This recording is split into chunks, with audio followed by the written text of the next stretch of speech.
Ils n'ont plus le temps maintenant pour contourner, éviter l'ouragan. Quand tout à coup, tout devient immobile l'espace d'un court instant. Elle perd connaissance. Tammy cherche du regard dans l'océan, mais rien, aucune trace de Richard. 34e jour. Il lui reste maintenant 240 miles, soit 386 km. Salut tout le monde, j'espère que vous allez bien. Alors aujourd'hui on se retrouve, vous l'avez vu au titre, enfin pour vous raconter l'histoire du short qui avait reçu le plus de votes lors du calendrier de l'Avent. C'est l'histoire de Tammy Oldham qui a survécu pendant plus d'1 mois seule après un naufrage dans le Pacifique. J'ai acheté le livre pour être au plus près de son témoignage, c'est vraiment une histoire folle, alors je vous laisse vous installer tranquillement et c'est parti.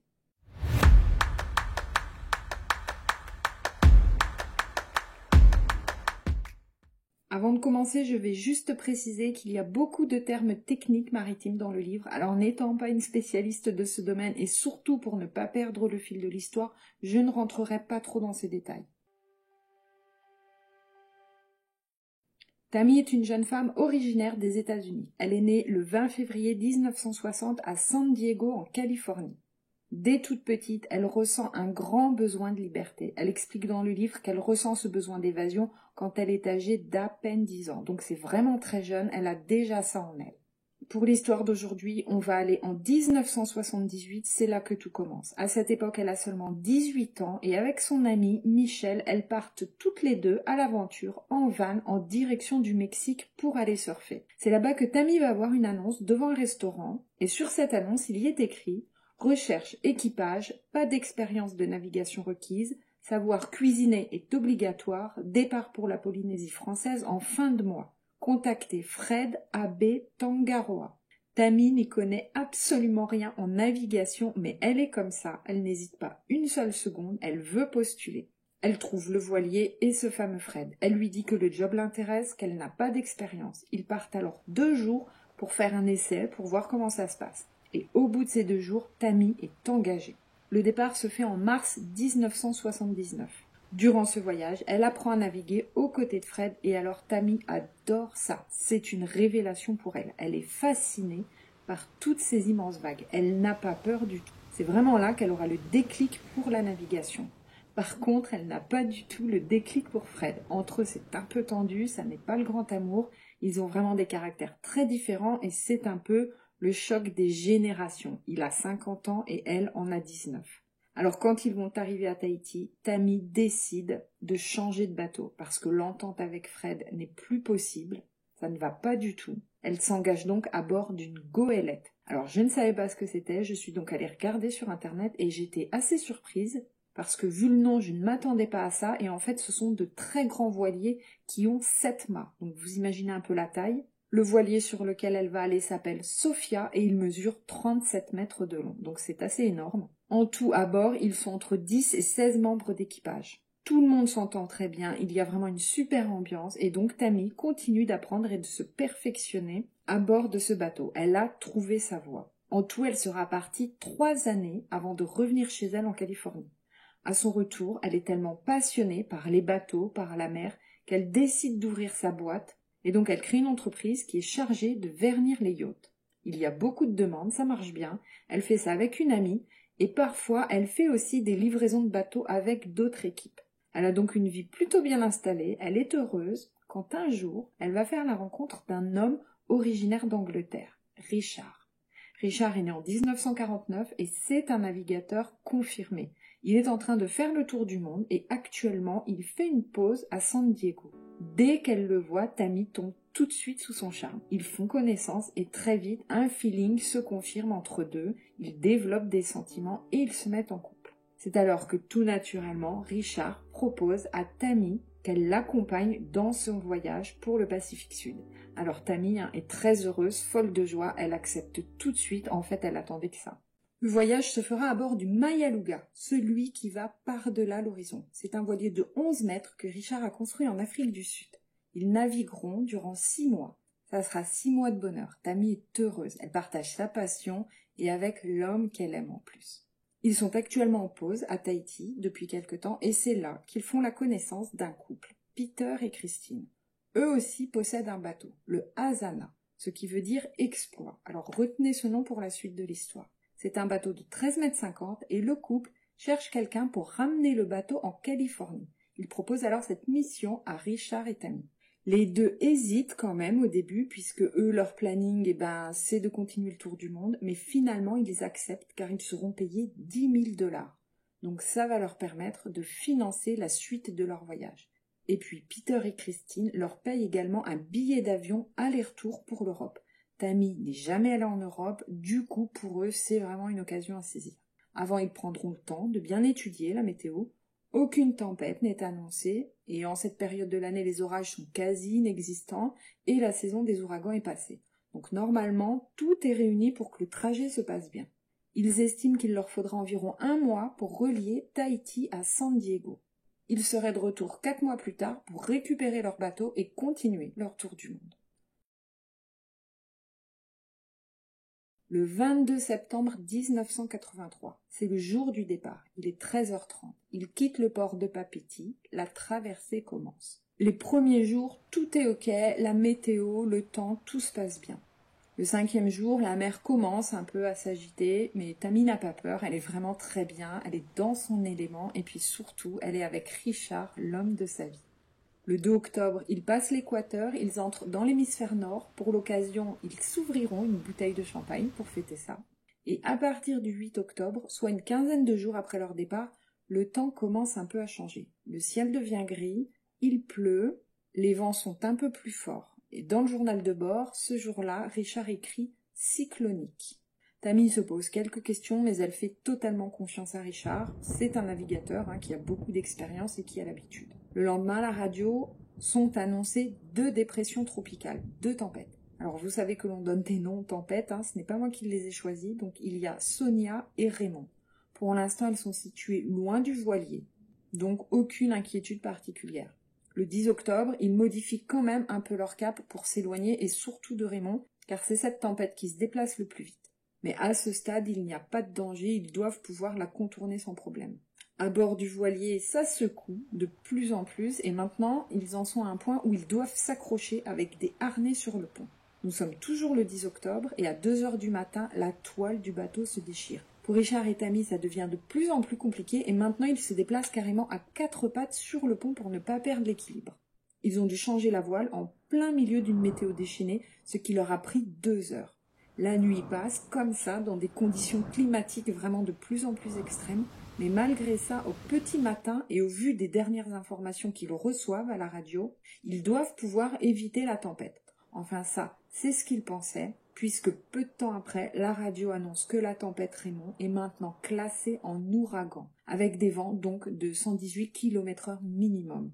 Et les mauvaises nouvelles ne s'arrêtent pas là, puisqu'ils apprennent que l'ouragan change de direction et qu'il se dirige droit sur eux. Il est maintenant 9h du matin, les vents et les vagues sont encore plus fortes que les jours précédents. Ils n'ont plus le temps maintenant pour contourner, éviter l'ouragan. Ils se déplacent beaucoup trop vite. Alors ils n'ont pas d'autre choix que d'essayer d'atteindre le sud de l'épicentre de l'ouragan. C'est le moins dangereux, ils ne seront pas aspirés comme ça par le tourbillon. Alors, c'est ainsi que c'est traduit dans le livre en français. Est-ce que l'épicentre correspond à l'œil du cyclone? Je ne sais pas. J'ai cherché et je n'ai pas trop compris car en fait c'est un terme qui est utilisé pour les séismes normalement. Et ça ne représente pas le centre du séisme. Alors je ne suis pas spécialiste des ouragans, si quelqu'un sait ça m'intéresserait beaucoup de savoir. Mais en tout cas ce qui est sûr c'est qu'ils doivent se rendre au sud de l'ouragan.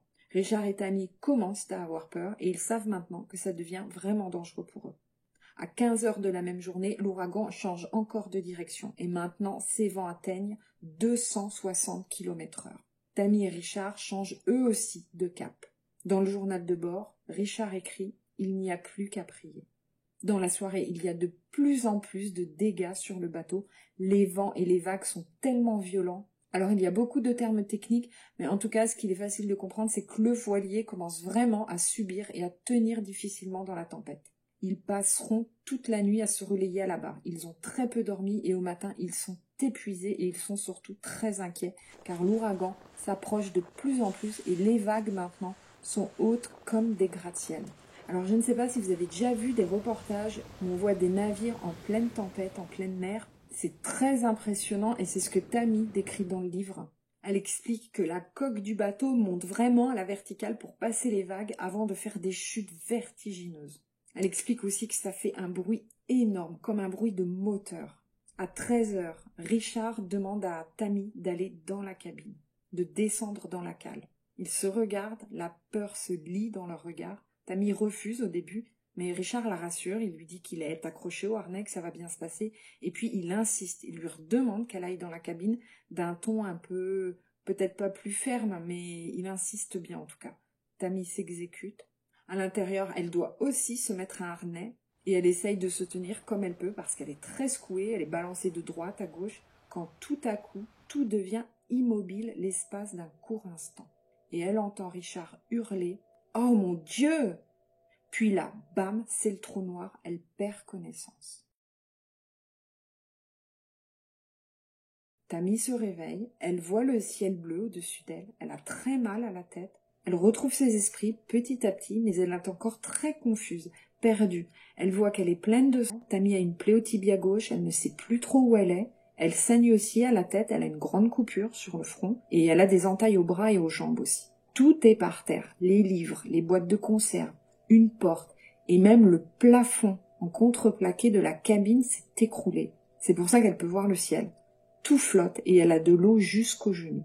Elle se lève, elle commence à marcher parmi les débris et elle veut appeler Richard, mais là, elle ne se souvient plus de son prénom. Elle a un trou. Alors elle dit « Ray, Ray » et là, d'un coup, tout lui revient. L'ouragan et surtout Richard resté sur le pont. Elle hurle son prénom. Elle vomit. Elle voit une horloge qui indique 16 heures. Ça veut dire qu'il s'est écoulé 3 heures depuis qu'elle a perdu connaissance. Tammy panique. Elle continue d'hurler le prénom de Richard tout en se frayant un chemin entre les débris flottants. Elle réussit à remonter sur le pont. Le temps est redevenu très calme.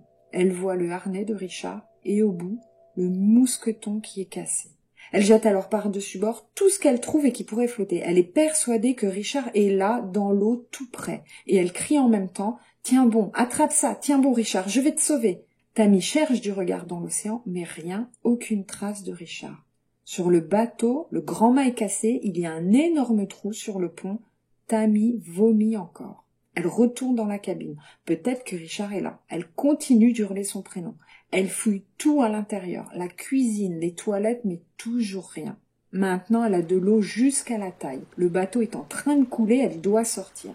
Malgré la douleur, les blessures, la panique, Tammy réussit à sortir le radeau de survie. Elle défait les sangles et le radeau se gonfle. À l'intérieur, il y a des fusées de détresse, une trousse de premier secours, du matériel de pêche aussi, des boîtes de conserve. Elle pense à prendre de l'eau en décrochant le sac de douche solaire et elle emporte également avec elle un émetteur de radio portatif. Elle doit tout sortir de la cabine, alors c'est très lourd, vous voyez à peu près la taille que représentent des radeaux de survie gonflables, c'est très gros, mais elle n'aura pas le temps parce qu'une vague va tout renverser. Et surtout l'émetteur radio qui tombe dans l'eau. Il est perdu. Tammy hurle de désespoir et elle recrie le prénom de Richard. Elle grimpe dans le canot qui est toujours dans l'Azana, avec le sac de douche serré contre elle et elle s'endort comme ça. Quand elle se réveille, Tammy pleure, elle tousse, elle crache du sang, elle se rendort. Elle se réveille à nouveau, elle est gelée, alors elle se force à se lever, elle va dans le cockpit et là elle regarde encore l'océan, tout est calme. Elle se rendort au soleil. Quand Tammy se réveille, elle fixe la mer à nouveau, et puis elle se rendort. Au réveil, maintenant, elle a une forte migraine. Elle est en sueur, alors elle retourne dans la cabine. Et là, elle commence à écoper. Enfin, c'est ce qu'elle veut faire avec la pompe, mais la pompe ne démarre pas. Alors elle pompe manuellement. Mais là encore, ça ne marche pas, car le filtre de la pompe est bloqué par tous les débris. Et c'est là que lui vient une idée, quand elle voit les planches du plafond qui sont là en train de flotter au milieu. Elle trouve par miracle son rouge à lèvres et elle écrit sur les planches « SOS, dématé à 15 degrés nord » et puis elle balance les planches à l'eau. À cet instant, elle entend une voix qui lui dit « Tu dois remettre le bateau en marche. Et si tu mangeais quelque chose ?» Elle répond à la voix « Et toi ? D'accord, c'est ce que je vais faire. » Ensuite, elle mettra plusieurs heures à couper le haubans. Alors le haubans, c'est ce qui maintient le gros mât. Ce sont des fils en inox très épais. Elle n'a qu'une pince, donc ça va lui prendre des heures. Une fois qu'elle a réussi, une partie du mât coule et elle peut enfin libérer les voiles qui flottaient à moitié dans l'eau, mais qui étaient toujours attachées au bateau. Maintenant, l'Azana vogue légèrement plus vite, mais tout de même très lentement, trop lentement même. Tammy retourne ensuite dans le cockpit. Elle est épuisée, très affaiblie. Elle essaye de lancer un appel de détresse à la radio, mais elle n'obtient aucune réponse. La voix revient et lui dit de soigner sa blessure au front avec de l'alcool. C'est ce qu'elle fait. La voix lui dit ensuite d'aller chercher les cartes, qu'elle doit agir si elle veut survivre. Tammy s'exécute et étudie les cartes pendant des heures. Ensuite, elle attache le gouvernail pour maintenir le cap, elle installe son sac de couchage dans le cockpit, elle prend la guitare de Richard qu'elle a retrouvée cassée, et elle dit en regardant le ciel « Bonne nuit mon amour ». Et la voix répond « Bonne nuit aussi mon amour ». Le jour suivant, dès son réveil, la voix reprend et lui dit « Allez Tammy, lève-toi, mange quelque chose, fais bouger ce bateau ». Alors dans le livre, Tammy explique qu'elle entend cette voix, qu'elle ressemble à la sienne, mais qu'elle est extérieure à elle. Ça ne vient pas de sa tête. Je ne sais pas si vous voyez ce que je veux dire. C'est comme sa petite voix intérieure, mais qu'elle entend comme si quelqu'un lui parlait. En tout cas, c'est comme ça qu'elle l'a vécu. Elle dit aussi qu'elle entendait la voix de Richard et de ses parents. Elle fait très bien la distinction entre cette voix et la voix de ses proches. Tammy réfléchit maintenant pour trouver une solution pour faire avancer le bateau parce que là, certes, il avance, mais tellement lentement que ça n'est pas possible de rester comme ça. Il en va de sa survie. Alors je ne vais pas détailler tout ce qu'elle a fait parce que ce sont vraiment des termes techniques, ça relève clairement du domaine de la navigation, mais pour résumer, elle était constamment déjà en dialogue avec la voix, et avec ce qui était encore en état de marche et pas trop abîmé, Tammy va bricoler, ajuster les cordages, repositionner des poulies, et grâce à sa persévérance, elle réussit à hisser une voile.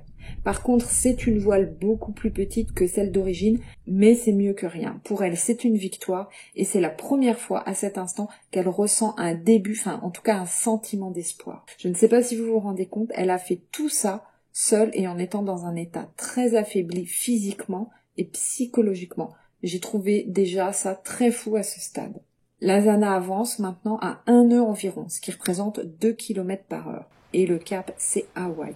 Malgré cette victoire, Tammy se remet à pleurer, elle se sent seule.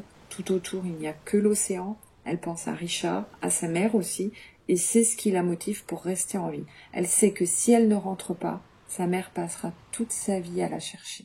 Tammy lance des SOS à la radio toutes les heures, mais jamais aucune réponse. Elle réalise finalement que l'antenne de la radio était sur le grand mât, alors elle va bidouiller avec le fil qui reste et des grésillements se feront entendre dans la radio, mais c'est tout, elle n'obtient pas plus de réponse. Tammy verra qu'elle a beaucoup de chance aussi, car sur la Zana il y avait 2 batteries, et lors du chavirage, une des 2 batteries a été sortie de sa boîte. Ça aurait pu vraiment être fatal pour elle. Si l'acide de la batterie en fait s'était répandu dans l'eau de la cale, elle aurait pu être électrocutée. Et une autre bonne nouvelle, les 2 batteries fonctionnent toujours. Par contre, elle sait quand même qu'elle va devoir économiser l'électricité, alors elle les allume uniquement la nuit pour éclairer seulement les 2 lampes du cockpit.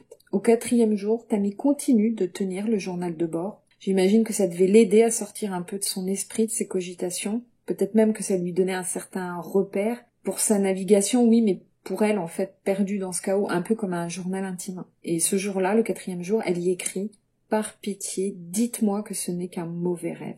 Tammy n'a personne pour se confier, pour partager sa douleur d'avoir perdu Richard. Elle a peur, elle ne sait pas ce qui va se passer. Et malgré tout, elle essaye de survivre. Elle se bat sans relâche, elle continue d'écoper régulièrement, toujours manuellement. Elle est de plus en plus fatiguée, elle se sent aussi de plus en plus seule. Et impossible de dormir puisqu'elle reste assise près de la barre pour ne pas perdre le cap.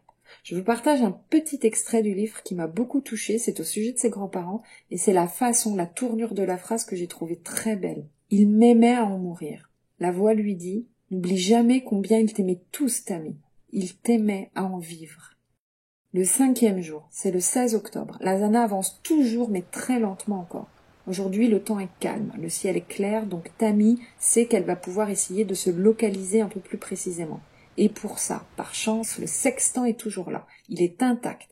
Alors c'est un instrument de mesure, de navigation, et pour pouvoir l'utiliser, par contre, il faut être capable de définir précisément l'heure qu'il est. Alors il y a bien l'horloge sur le bateau, mais Tammy n'est pas certaine qu'elle est à l'heure. Elle fera quand même des mesures, et ça lui dit qu'elle se trouve à une latitude de 18 degrés nord. Quand je lisais dans le livre, je me disais à cet instant qu'il fallait quand même aussi une sacrée force mentale pour réussir à se concentrer, à calculer, à prendre les mesures, à faire tout ça, vu le contexte dans lequel elle se trouve.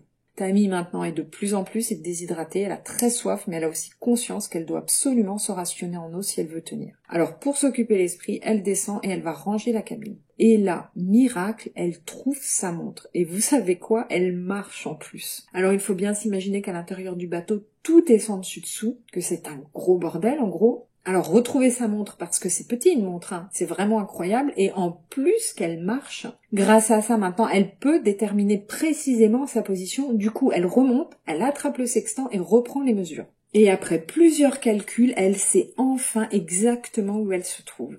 Et la surprise, c'est qu'elle réalise qu'en fait elle est plus près d'Hawaï que ce qu'elle pensait. C'est une très bonne nouvelle. Le temps étant toujours aussi calme, elle sait qu'elle peut laisser le voilier naviguer seule, donc elle retourne ranger dans la cabine.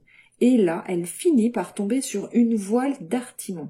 Alors c'est une voile qui est beaucoup plus adaptée que celle qu'elle a installée. Donc encore une fois, elle rassemble le peu de force qu'elle a pour ramener la voile sur le pont. Pour ça, elle la fait glisser à travers un hublot, mais un moment d'inattention et la voilà qui est en train de couler dans l'océan. Et alors impossible de remonter une voile toute seule comme ça qui est en train de couler. Donc Tammy s'assoit et elle se met à pleurer, la voile est perdue.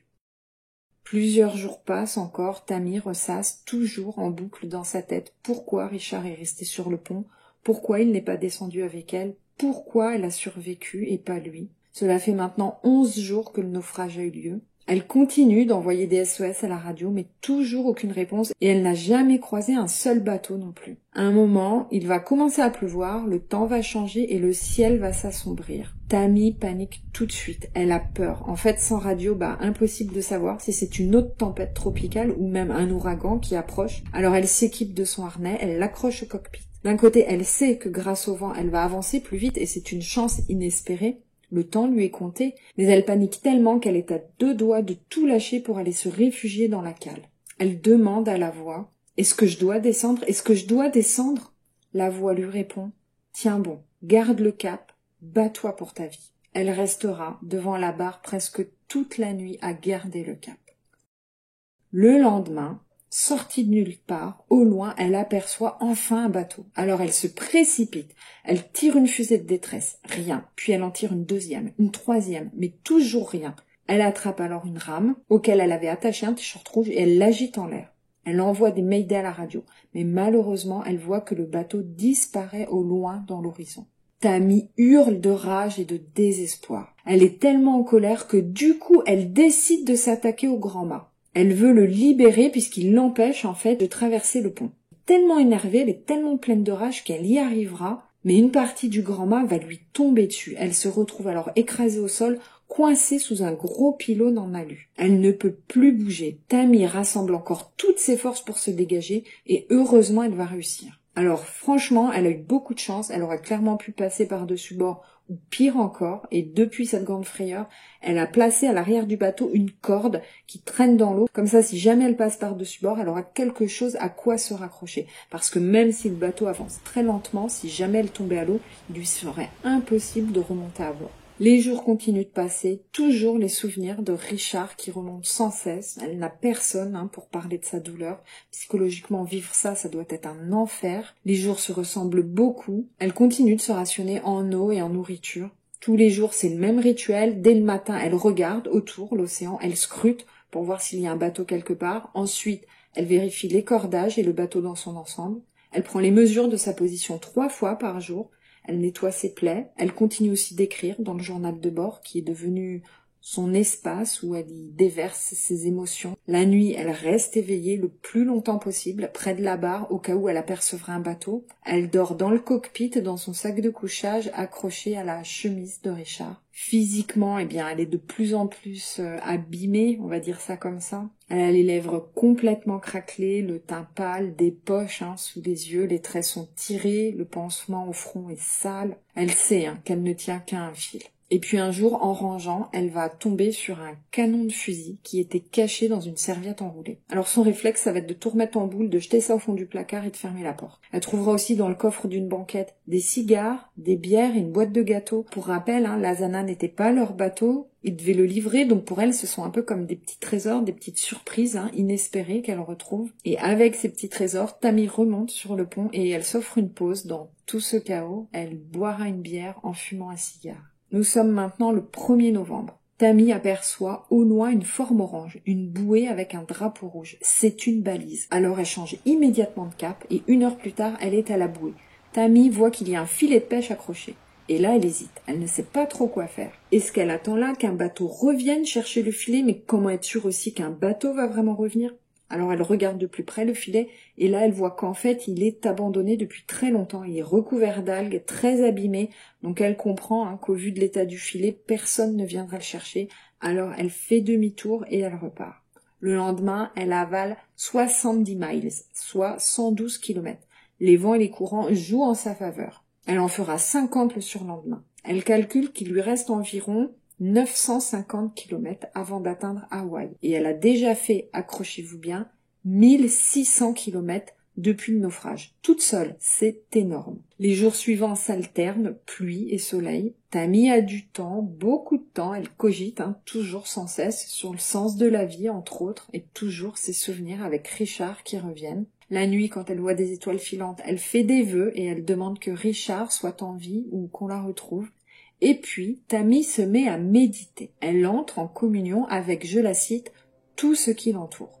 Ça lui procure de la force, et à un moment, elle a même un déclic, une révélation, que tout ce qui doit arriver arrivera, même la mort de Richard. Tammy commence le long et douloureux chemin de l'acceptation pour guérir. Cela fait plusieurs jours qu'elle sait que le gouvernail a un problème. Il est moins fluide, quelque chose coince. Ça rend plus difficile la navigation. Elle sait qu'elle va devoir aller examiner le safran, mais Tammy repousse cet instant car elle a peur.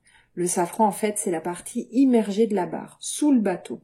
Et après ce qu'elle a vécu, je comprends aisément qu'elle appréhende le fait d'aller plonger toute seule sous la coque. Mais aujourd'hui, après sa séance de méditation, Tammy se sent prête. Elle a plus confiance. Alors elle attrape son masque de plongée, elle se met debout sur le rebord du pont, respire un grand coup et elle saute pied devant. L'eau est froide, mais ça lui fait du bien et elle sait que le sel va désinfecter ses blessures. Elle enfile son masque et elle plonge. Elle regarde vite fait la coque du bateau, mais elle remonte très vite à la surface. Elle n'est pas rassurée du tout. Alors elle essaye de se calmer. Et elle replonge une deuxième fois. Cette fois-ci, elle arrive à nager jusqu'à l'hélice du bateau. Et là, elle voit qu'il y a une voile qui est enroulée autour des palmes. Elle remonte pour reprendre son souffle et elle repart.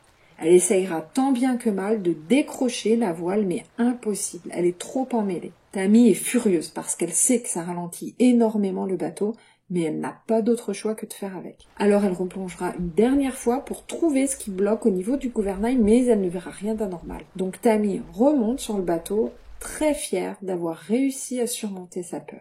À ce moment du livre, Tammy explique une chose à laquelle perso je n'ai pas pensé avant, peut-être que vous oui. Elle dit qu'il lui est impossible de pêcher. La raison, c'est parce qu'elle ne se voit pas tuer un poisson pour survivre. Depuis le naufrage, son rapport à la vie a changé. Elle ne veut pas prendre une autre vie pour sauver la sienne. Et puis elle sait qu'elle est sur la bonne voie, qu'elle s'approche de plus en plus des côtes puisque maintenant elle voit de plus en plus d'oiseaux. Les jours suivants, il ne se passera rien de particulier, toujours le même rituel, les mesures, la méditation, réfléchir à la vie, à Richard. Certains soirs, elle prend une bière avec un cigare et elle chantonne aussi. Elle explique qu'elle choisissait uniquement des chansons positives. Voilà, surtout ne pas chanter ou ne pas penser à des chansons nostalgiques d'amour. Pareil, là aussi, ce sont ses propres mots. 34e jour, il lui reste maintenant 240 miles, soit 386 km. Quand tout à coup, un autre bateau au loin. C'est le deuxième qu'elle aperçoit depuis son naufrage. Elle se précipite, elle attrape les fusées de détresse, elle en tire une, elle est très excitée, elle en tire une deuxième. Elle est heureuse, elle est survoltée, elle est sûre qu'ils l'ont vue. Elle attrape la rame, elle l'agite en l'air, elle tire une troisième fusée, puis 2 fusées parachutes. Mais le bateau s'éloigne. Alors elle court attraper un miroir pour faire des signaux, des reflets lumineux avec le soleil, mais le bateau s'en va. Tammy est dévastée et furieuse à nouveau. Elle ne comprend pas qu'en plein jour il ne l'ait pas vue. Elle y a tellement cru. La voix lui dira, cet instant, ils auraient dû te voir. Tiens bon mon amour, tu y es presque. Tammy va se mettre encore à hurler pour extérioriser. Et en plus, elle ne tient plus en place. Elle tourne en rond sur le pont. Ça fait plus d'1 mois qu'elle est totalement seule à naviguer, à avancer à une allure vraiment d'escargot. C'est presque du surplace, 2 km/h, restreint sur un tout petit espace. Vraiment, ça fait long, trop long maintenant. Et pourtant, elle va devoir patienter. 35e jour. Selon ses calculs, il lui reste encore 230 km avant de retrouver la terre ferme. Mais Tammy commence à voir dans l'eau toute l'intelligence de notre humanité. Ouais, alors ça c'est moi qui ai choisi de le dire comme ça, puisqu'elle va voir des bouteilles vides, des tongs, toutes sortes d'objets en plastique, c'est-à-dire toute notre pollution. Alors ça, c'était dans les années 80, mais on sait très bien que de nos jours, c'est encore la même chose et que c'est même pire. Et je trouve ça vraiment dramatique et honteux. En gros, pour savoir s'il y a de la civilisation, suivez la merde des gens dans l'eau. Puis vous verrez, ça va vous mener droit à l'humain. 38e jour. Ce jour-là, la chaleur est écrasante. Tammy se réveille. Elle s'assoit, elle s'étire comme tous les matins, elle scrute l'horizon, et là, elle croit rêver. Au loin, elle discerne une masse, et plus le bateau avance, plus elle comprend que c'est la Terre. Enfin. Elle se met à pleurer, puis très vite l'excitation en prend le dessus. Tammy se met à danser. Elle ouvre sa dernière bière qu'elle gardait précieusement pour cette occasion, accompagnée d'un cigare. Mais très vite l'émotion reprend. Elle pense à sa famille, à la famille de Richard. Elle va devoir tout expliquer pourquoi elle a survécu et pas lui. Elle pense aussi à Peter et Christine qui vont récupérer leur bateau complètement détruit. Elle est terrorisée. Psychologiquement, elle est complètement à bout. Je ne sais même pas comment elle a fait pour tenir jusqu'ici. Encore un exemple du mental qui se met en mode survie. La voix lui dit qu'elle doit être heureuse et courageuse, que tout le monde sera heureux de la retrouver saine et sauve. Elle lui dit également qu'elle ne l'abandonnera jamais et qu'elle sera toujours là pour elle. Maintenant, Tammy entend le bruit d'un moteur. Alors elle regarde autour d'elle, mais elle ne voit rien. Elle lève les yeux au ciel et là, un avion militaire. Vite, elle se précipite encore, elle tire 4 fusées de détresse, elle agite à nouveau la rame en l'air, mais l'avion file droit, continue sa route. Tammy est stupéfaite que l'avion n'ait pas vu les fusées de détresse et n'ait pas vu le bateau non plus. Elle regarde devant elle et là, malheur, l'île a disparu. Elle croit rêver, elle ne comprend pas du tout ce qui se passe. Et elle va même se gifler puisqu'elle se demande si elle n'est pas en train de dormir. Elle s'effondre au sol, elle ne sait plus du tout où elle est, ni même si elle est vivante. Elle commence vraiment à douter. Elle hurle au ciel, sa colère, et là, elle part complètement en vrille, elle pète les plombs. Tammy se précipite dans la cabine, elle prend le fusil, elle le charge, elle met le canon dans sa bouche. Elle tremble, et là, à cet instant, la voix parle à nouveau.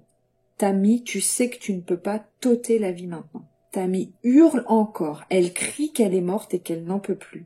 La voix lui dit alors, tu es tout près du but. Si près, crois en toi. Pose ce fusil. Crois en toi, ne baisse pas les bras, ma grande. Va voir, je te mets au défi, allez, vas-y. L'île est bien réelle, c'est Hawaï. Tu y es presque, je te le promets. Va voir, je t'en prie, va voir. Tammy lâche le fusil, remonte sur le pont. L'île est bien là, devant elle. Elle s'assoit alors par terre pour se calmer. Même si elle voit bien l'île, elle est encore loin d'être arrivée, puisque le lendemain, en prenant les mesures, elle réalise qu'elle a dérivé de 25 miles au nord. Et avec les vents, ça représente environ 12 heures de navigation.